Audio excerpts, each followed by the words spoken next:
मोदी जी ने महामारी के टाइम पे गरीब लोगों के लिए ट्रेन नहीं चलाई, लेकिन पटरियों पर चलते हुए लोग ट्रेन से कुचले गए नहीं, वो नहीं दिखा। एक है सेफ है, बिल्कुल एक है, सेफ है। हिंदू मुस्लिम सिख ईसाई आपस में हम भाई भाई। जी हाँ दोस्तों, वीडियो की एक झलक आप लोगों ने अभी देखे हैं। पूरी वीडियो में आप लोगों के सामने रखने वाला हूँ। जैसे कि इस देश के अंदर में 2 स्टेट में दोस्तों विधानसभा का चुनाव जो है वो चल रहा है। इलेक्शन का टाइम है और ये इलेक्शन का टाइम जब करीब आता है तो हर एक स्टेट में जो है वो बीजेपी के जानिब से जितने भी प्रवक्ता होते हैं, जितने भी उनके पार्टी से जुड़े हुए लोग रहते हैं, जितने विधायक रहते हैं, एमएलए रहते हैं, किस तरीके से धर्म के नाम पर जो है वो विक्टिम कार्ड जो है वो खेला जाता है और करा जाता है, वो आप लोगों को अच्छी तरीके से मालूम होगा। आज की इस वीडियो में हम एक लड़के की यह वीडियो आप लोगों के साथ साझा करने वाले हैं कि बीजेपी की जो है वो किस तरीके से नींद उड़ाती हुई जो है वो नजर आ रहे हैं और किस तरीके से ये बयान दिए हैं। दोस्तों वाकई में जो दोस्तों ये कमाल की जो है वो वीडियो है जो आप लोगों को देखनी चाहिए। और झारखंड के अंदर में किस तरीके से यहाँ पर जो है वो धर्म के नाम पर एक हैं तो सेफ हैं, एक जो है वो बटोगे तो कटोगे, ना जाने कैसे कैसे तरीके से लोग अपने अपने तरीके से प्रतिक्रियाएं दे रहे हैं दोस्तों। और बिना किसी देरी किए हुए हम सबसे पहले वीडियो की ओर लेकर के चलते हैं आप लोगों को, और वीडियो हम आप लोगों को दिखाते हैं कि ये लड़का किस तरीके से बयान दे रहे हैं और वाकई में ये लड़के के बयान पर कितना दम है। और आप इस मामले को जब देखेंगे तो आप भी जो है वो कह उठेंगे और जो भी कहेंगे नीचे कमेंट सेक्शन में वो ज़रूर बताइएगा। अब बिना किसी देरी किए हुए सबसे पहले हम वीडियो दिखाते हैं दोस्तों, आप वीडियो देखें। सेफ रहेंगे, इस नारे को किस तरह देखते हैं? नहीं, सबसे पहले तो मैं भाई के लिए तारीफ करना चाहूँगा। भाई ने कश्मीर फाइल्स मूवी बहुत अच्छे से देखी है और इसके बाद केरला स्टोरी भी बहुत अच्छे से देखी है। हम उस दौर में जी रहे हैं जब ड्रामे को देख के हमारी आंखों में आंसू आ जाते हैं और वास्तविकता को देखकर हम कहते हैं ड्रामा चल रहा है। हम उस दौर में जी रहे हैं। आज की बेरोजगारी इस वक्त इस व्यक्ति को नहीं दिख रही। आज लॉकडाउन में लोग लाखों लाख लोग पैदल चल गया, वो नहीं दिखा। आज कोरोना में कितने लोग मर गए, वेंटिलेशन में ऑक्सीजन बेड नहीं मिला, ये इनको नहीं दिखा।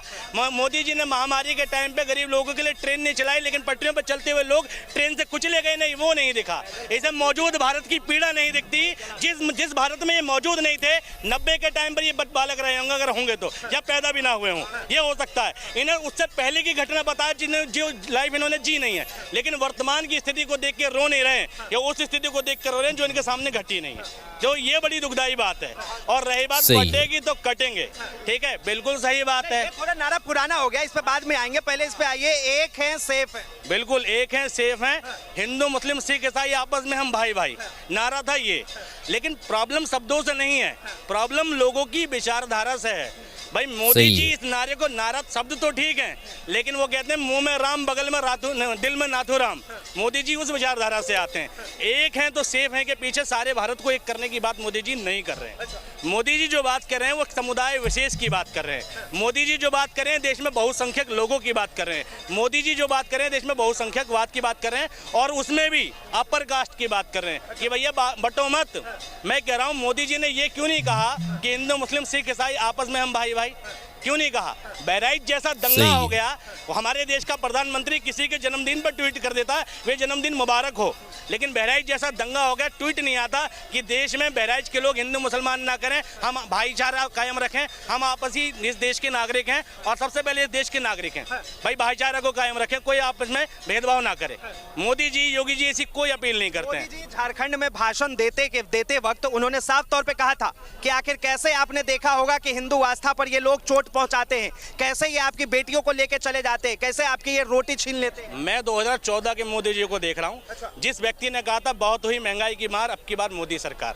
जिस व्यक्ति ने कहा था भाई बेरोजगारी की मार, अब की बार मोदी सरकार। जिस व्यक्ति ने कहा था मेक इन इंडिया बनाएंगे, जिस व्यक्ति ने कहा था 100 स्मार्ट सिटी बनाएंगे, जिस व्यक्ति ने कहा था घर घर शौचालय पहुंचाएंगे, जिस व्यक्ति ने कहा था घर घर सिलेंडर पहुंचाएंगे, जिस व्यक्ति ने कहा था कि देश में भैया जो जीडीपी है उसको तीसरे नंबर पे पहुंचाएंगे, जिसने कहा था भाई देश में जो है भाई बेरोजगारी को बिल्कुल जड़ से खत्म कर देंगे, हर साल जो है 2 करोड़ रोजगार देंगे।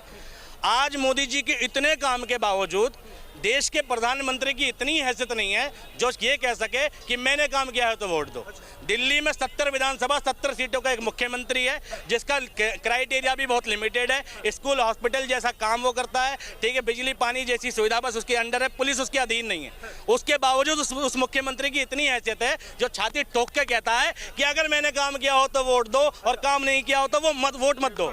लेकिन देश का प्रधानमंत्री जो देश का सुप्रीम लीडर है, सारी पावर उसके हाथ में, सारी सत्ता उसके हाथ में, पुलिस उसके हाथ में, मिलिट्री उसके हाथ में, ईडी उसके हाथ में, सीबीआई उसके हाथ में, मीडिया उसके हाथ में, ठीक है, और विपक्ष के कई नेता भी बीजेपी में, ठीक है, भ्रष्टाचारी नेता भी। इसके बावजूद नरेंद्र मोदी की हैसियत और औकात इतनी नहीं है कि वो कहता है कि मैंने काम किया हो तो वोट दो। थोड़ा सा शब्दों का प्रयोग सही कीजिए। ठीक है, नरेंद्र मोदी ये तक नहीं कह पा रहे कि भाई मैंने काम किया हो तो वोट दो। क्यों करना पड़ रहा है देश के प्रधानमंत्री को हिंदू मुसलमान? एक सवाल आपने बहुत अच्छी बात कही, प्रधानमंत्री ने काम नहीं किया, तो आखिर तीसरी बार बीजेपी एनडीए की सरकार इस देश के लोगों ने क्यों बनाई? अंग्रेजों ने भारत पर 200 साल राज किया था, पता है आपको? भारत पर राज करना और भारतीयों के दिलों पर राज करने में फर्क होता है, ठीक है। जबरन सत्ता तो कहीं बना ली जाती है। भाई 19 लाख ईवीएम गायब है, पता नहीं है, ठीक है। जगह जगह भाई इलेक्शन के टाइम पे घोटाले की खबरें आती हैं। 2014 से पहले इलेक्शन में चुनाव आयोग पर कोई शिकायत नहीं जाती थी, चुनाव आयोग कटघरे में नहीं खड़ा होता था, कोई बात नहीं करता था ऐसी। लेकिन 14 के बाद मोदी जी ने ऐसा क्या किया कि वे लोग शक करने लगे कि ईवीएम में घोटाला है। 2014 के बाद मोदी जी ने ऐसा क्या किया कि लोग भाई चुनाव आयोग पर सवाल उठा रहे हैं। तो सरकार तो हुक से या क्रुक से मोदी जी बना लेंगे, लेकिन भारतीयों पर राज करने की बात है, भारतीयों के दिलों पर राज करने की बात है। आज तक भी मैं कह रहा हूं कि इस देश की जनता मोदी जी को स्वीकार नहीं कर पाई है। 10-20% अंधभक्तों को छोड़ दो तो, ठीक है, देश की 80% जनता आज भी मोदी से परेशान है। भले ही नरेंद्र मोदी तीसरी बार प्रधानमंत्री बन गए हों, लेकिन लोगों के दिल में टीस यही है कि बन कैसा गया साल। देखिए, एक रहेंगे सेफ रहे का नारा जिस तरह हरियाणा के अंदर चला था, बटोगे कटोगे, ये मास्टर स्ट्रोक था बीजेपी का। अब उसी तरह का ये वाला नारा जो है, अब क्या लग रहा है आपको कि झारखंड में बीजेपी के लिए बिल्कुल सही साबित? मुझे एक बात समझ नहीं आती, 2014 से पहले ये नारा किसी ने दिया क्यों नहीं? क्यों नहीं दिया? क्योंकि इससे पहले बटे हुए नहीं थे। मोदी जी के 10 साल के शासन की उपलब्धि है कि हम बट गए, मोदी जी को खुद पता है, और मोदी जी कह रहे हैं मत बटो। यानी मोदी जी अपने ही शासन व्यवस्था की बात कर रहे हैं कि 10 साल में हमने ये व्यवस्था दी है कि तो हिंदू और मुसलमान आपस में बट चुके हैं, इसलिए बटोगे तो कटोगे नहीं, और अगर ये इससे बचना है तो दूसरी सरकारों को वोट दे दो, मोदी जी को मत दो। बटोगे तो कटोगे, बात सच है, लेकिन मोदी जी की जो मंशा है ना, वो हिंदू मुसलमान को एक करने की मंशा नहीं है। बांग्लादेश में मुसलमान नहीं बटे, ठीक, वो एक है, और दूसरे जो अल्पसंख्यक है वहाँ के वो कट गए, यानी हिंदू कट गए। भारत में बहुसंख्यक इस देश के हिंदू हैं और अल्पसंख्यक मुसलमान हैं, तो किसको यूनाइट करने की बात कर रहे हैं? बहुसंख्यक को। बटोगे तो कटोगे से आशय क्या है? तुम बांग्लादेश देना चाहते हो भारत को, तुम बांग्लादेश देश में दंगा देना चाहते हो, तुम देश में रिजाइन सरकार देना चाहते हो, यही तो मंशा है। अगर तुम्हारी मंशा गलत नहीं है तो तुम एक तिरंगे के नीचे क्यों नहीं लाते इस देश के लोगों को? तुम जनगण मन में क्यों नहीं लाते इस देश के लोगों को? तुम हिंदू मुसलमान दोनों में सौहार्द की बात क्यों नहीं करते? मैंने आज तक भी 10 साल की किसी डिबेट में, किसी भाषण में मोदी जी के मुंह से ये नहीं सुना कि देश में भाईचारा कायम रखें, हिंदू मुसलमान के साथ सौहार्द बना के रखें। एक भाषण नहीं दिखा पाओगे, और योगी आदित्यनाथ तो उससे 100 कदम पीछे हैं, उनके मुंह से शायद निकलेगा भी नहीं। तो ये समझो, इस तरह के जो नारे आते हैं, आखिर इसकी जरूरत क्या है और इसके पीछे की वजह क्या है? कुछ नहीं है, मोदी जी समझ गए कि उनकी सत्ता और लोकप्रियता दोनों खत्म हो चुकी है।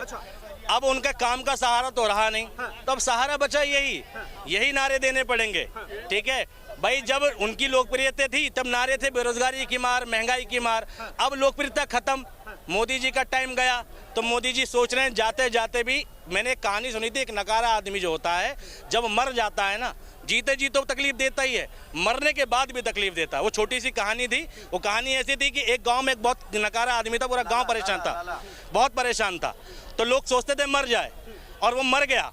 और मरते वक्त उसने अपनी वसीयत लिखी कि जब मैं मर जाऊं तो मेरे मुंह में 5 फीटा डंडा ठोक दिया जाए, और मेरी मैयत को गाजे बाजे से लेके जाया जाए, ठीक है, और पुलिस थानों के चक्कर लगा के लेके जाया जाए। और लेके गया, जब कफन 5 फुट ऊपर देखा पुलिस वाले ने, तो कहा किसकी मैयत है दिखाओ, तो देखा कि मुंह में डंडा है। तो भाई उसके बाद पुलिस वाले ने कहा ये मरा नहीं, तुमने मारा है। सारे गांव में जितने लोग मैयत में शामिल सबको जेल हो गई। से जाने के बाद भी परेशान करेंगे। मोदी जी ने वो शासन दिया है कि लोगों के मन में जो जहर बो के गए हैं ना, ये अगले 20 सालों तक निकालेगी कांग्रेस, तब निकलेगा। एक बात बताइए, प्रधानमंत्री कहते हैं कि कांग्रेस कहीं ना कहीं जातिवाद की राजनीति करती है और हम सबको एक करने की राजनीति करते हैं, तो दिक्कत क्या है, तकलीफ क्या है? मोदी जी के एक करने में बहराइच का दंगा हो जाता है। मोदी जी के एक करने में हाथरस में कांड होता है और एक समाज के खिलाफ पंचायत होती है। ठाकुर समाज पंचायत करता है दलितों के खिलाफ। मोदी जी के शासन में नोएडा में एक त्यागी समाज का व्यक्ति एक महिला को अभद्र टिप्पणी करता है और उस त्यागी समाज के लोग उसके समर्थन में आते हैं कि गलत सही नहीं जानते।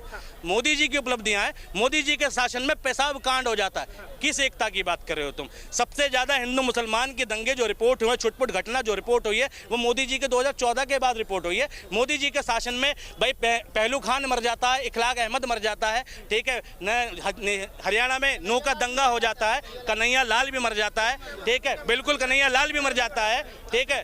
नू में अतीक अहमद नहीं ना, बिल्कुल नहीं, अतीक अहमद नहीं, ठीक है। देखो ये बिल्कुल नहीं, मैं कभी सपोर्ट नहीं कर सकता अतीक अहमद का, ठीक। नो का दंगा हो जाता है, ठीक है। मोदी जी की व्यवस्था इतनी जानदार व्यवस्था है कि इतने दंगे हो जाते हैं। भाई मोदी जी अगर वास्तव में इस देश में व्यवस्था ठीक दे रहे हैं, हिंदू मुसलमान की व्यवस्था को ठीक कर रहे हैं, क्यों रिपोर्ट हो रही है हिंदू मुसलमान की घटना चटपट जगह? रोजाना वीडियो है हिंदू मुसलमान का स्वार्थ बिगड़ने की। कोई किसी के धर्म को गाली दे रहा है, कोई किसी के धर्म को दे रहा है। 14 से पहले तो नहीं था ये सब। कोई कहीं पोस्टरबाजी कर रहा है, कोई कहीं पोस्टरबाजी कर रहा है। 14 से पहले तो नहीं था। यति नरसिम्हानंद जैसे लोग, ठीक है, मंदिर के मठाधीश बने बैठे हैं, वो APJ अब्दुल कलाम तक को आतंकवादी कह देते हैं। 2014 से पहले तो नहीं था ये सब। मोदी जी की उपलब्धियां है ना कि देश में APJ अब्दुल कलाम को भी गालियां दिलवा दी गई। तो जी हाँ दोस्तों, आप लोगों ने वीडियो देख लिए हैं और पूरी वीडियो आप लोगों के सामने दोस्तों हम रख दिए थे। अब ये जो लड़का है वो किस तरीके से, अगर कोई एजुकेट बंदा है और अगर इस तरीके से बात करते हैं तो अदर जितने भी पढ़े लिखे लोग नहीं हैं उनके समझ से परे होते हैं। लेकिन हकीकत बात यही होता है। पॉइंट वाली बात इन्होंने कही है दोस्तों, और जो भी बात इन्होंने कही है उन सब सारे बातों को लेकर के आपका जो है वो विचार क्या है, आप क्या कहने के लिए जो है वो जा रहे थे और आप क्या कहने वाले हैं, वो ज़रूर बताइएगा कि इनके बात में दम है या नहीं है दोस्तों। और ऐसे ही वीडियो को देखने के लिए हमारे साथ जुड़े रहें, वीडियो को लाइक करते रहें, शेयर करते रहें। हम आप लोगों के सामने ऐसे ही वीडियो लेकर के आते रहेंगे दोस्तों, और आप लोगों के सामने मिलकर के हम रिएक्ट करेंगे वीडियो को और देश के हालात को जो है वो जानने की कोशिश करेंगे और उसको सुधारने की भरपूर कोशिश करेंगे दोस्तों। और जो गलत मानसिकता वाले लोग हैं उनके दिमाग में जो है वो बात डालने की कोशिश करेंगे कि इस देश के अंदर में अमन और सुकून जो है वो कायम की जाए। यहाँ पर हिंदू मुसलमान का जो विक्टिम जो है वो कार्ड खेला जा रहा है, धर्म के नाम पर जो वोट बटोरा जा रहा है वो ख़त्म होना चाहिए। और विधानसभा चुनाव को लेकर के आप क्या कहना चाहेंगे ज़रूर बताइएगा। मिलते हैं एक और नई वीडियो के साथ दोस्तों, ऐसे ही हमारे साथ जुड़े रहें।